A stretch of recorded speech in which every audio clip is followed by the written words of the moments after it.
Salam. Heç fikirləşmisiniz ki, niyə bəzi mübahisələr evdə dönüb dolaşıb eyni yerə gəlir?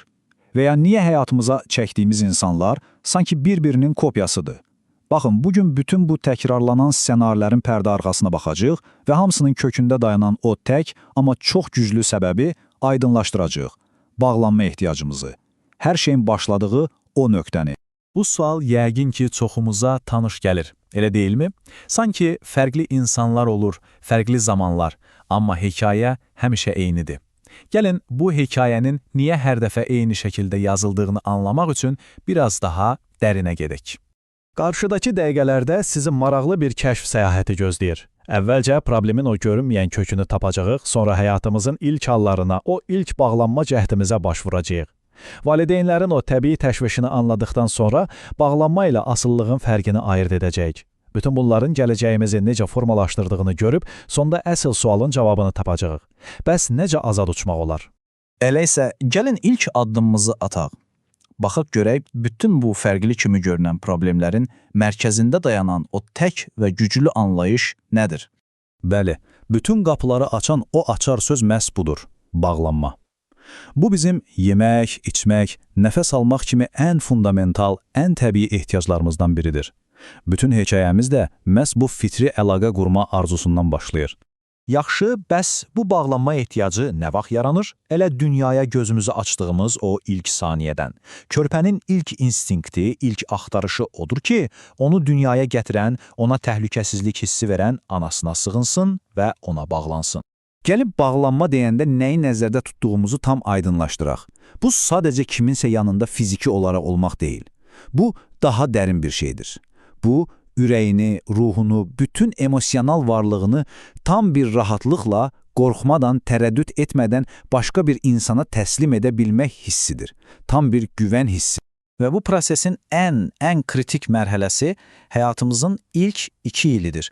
Təsəvvür edin, bu dövrdə körpə özünü anasından ayrı bir fərd kimi görmür. Onun şuurunda ana və özü tək bir bütündür. Anadan bir anlıq ayrılıq, onun üçün sanki öz bədənindən bir əzanın qopması kimi bir şeydir. O kəskin reaksiyaların, o ağlamaların əsl səbəbi də məhz budur. Və bu vəziyyət təbii ki, çox vaxt valideynlərdə bir təşviş, bir narahatlıq yaradır. Görəsən, uşağım niyə məndən heç ayrılmaq istəmir? Mənə həddindən artıq yapışır. Bəlkə heç vaxt müstəqil olmayacaq? Gəlin bu narahatlığın arxasındakı həqiqətə birlikdə baxaq. Bu cümləni yəqin ki, çox valideyn ya özü deyib, ya da içində düşünüb. Bu tamamilə başa düşülən, çox təbii bir təşvişdir, amma gəlin baxaq, bu qorxunun arxasındakı məntiq əslində tamamilə fərqli bir şey deyir. Bu məsələni anlamaq üçün çox sadə, amma çox güclü bir bənzətmə var. Uşağın bağlanma ehtiyacını gəlin susuzluq kimi düşünək. Necə ki, su bizim bədənimiz üçün həyatidir, sevgi və təhlükəsizlik hissi də körpənin ruhu üçün eyni ilə o qədər zəruridir. Və məntiq əslində bu qədər bəsitdir. Heç kim susuzluğu tam keçməmiş istəkanı kənara qoymaq istəməz. Əgər bir uşaq anasından qopmursa, bu onun zəifliyi və ya ərköyünlülüyü deyil. Bu sadəcə bir siqnaldır, bir mesajdır. Mənim emosional susuzluğum hələ tam keçməyib, mənə biraz da vaxt ver. Elə bu məqamda çox vacib bir sual ortaya çıxır. Yaxşı, bəs bu asıllıq deyilmi? Gəlin, sağlam bağlanmayla zərərli asıllıq arasındakı o incə, amma həyati əhəmiyyətli fərqi aydınlaşdıraq. Baxın, fərq çox aydındır. Sağlam bağlanma iki nəfərin bir-birinə güvənərək birlikdə böyütdüyü bir bağ kimidir. Bu bağ nəticədə hər ikisini daha da gücləndirir və müstəqilləşdirir. Zərərli asıllıq isə bir nəfərin digərini itirmə qorxusu ilə özünə bağladığı bir zəncirdir və bu zəncir insanın böyüməsinə, azad olmasına əngəl olur. Əgər uşaq anasından ehtiyac duyduğu o emosional güvəni, o doyumu hiss edə bilmirsə, bu ehtiyacını bizə bildirmək üçün daha israrlı davranmağa başlayır. Çox zaman gördüyümüz o həddindən artıq ağlamaqların, narahat yuxuların, tərs davranışların kökündə fiziki bir problem yox, məhz bu ödənilməmiş psixoloji ehtiyac dayanır. Uşaq əslində bizə nəsə deməyə çalışır.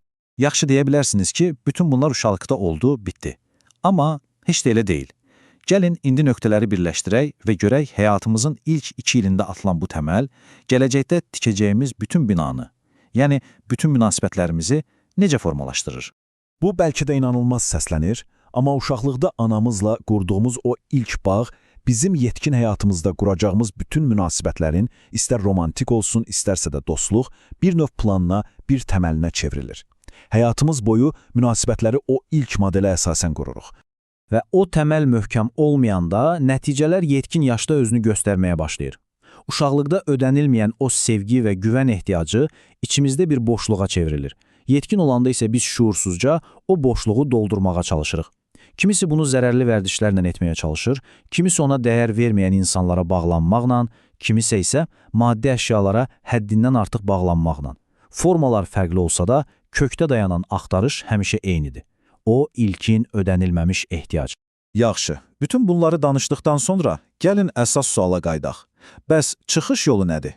Necə olur ki, həm bağlanmaq, həm də azad olmaq mümkündür? Cavab ilk baxışda biraz ziddiyyətli görünsə də, əslində çox məntiqlidir. Bəli, əsas fikir budur. Uşaqlarımızın gələcəkdə ayaqları üstündə möhkəm dayanan, azad bir fərd kimi uçmasını istəyiriksə, əvvəlcə onlara bizə tam güvənlə bağlanmağa icazə verməliyik. Uşağınızın sizə yapışmasından qorxmayın. Onun o emosional susuzluğunu sevgi və güvənlə tamamilə doydurun. Çünki yalnız və yalnız susuzluğu tam keçən insan o stəkanı rahatlıqla kənara qoyub sərbəst şəkildə öz yoluna davam edə bilər. Əsl azadlıq sağlam bir bağlılıqdan doğulur.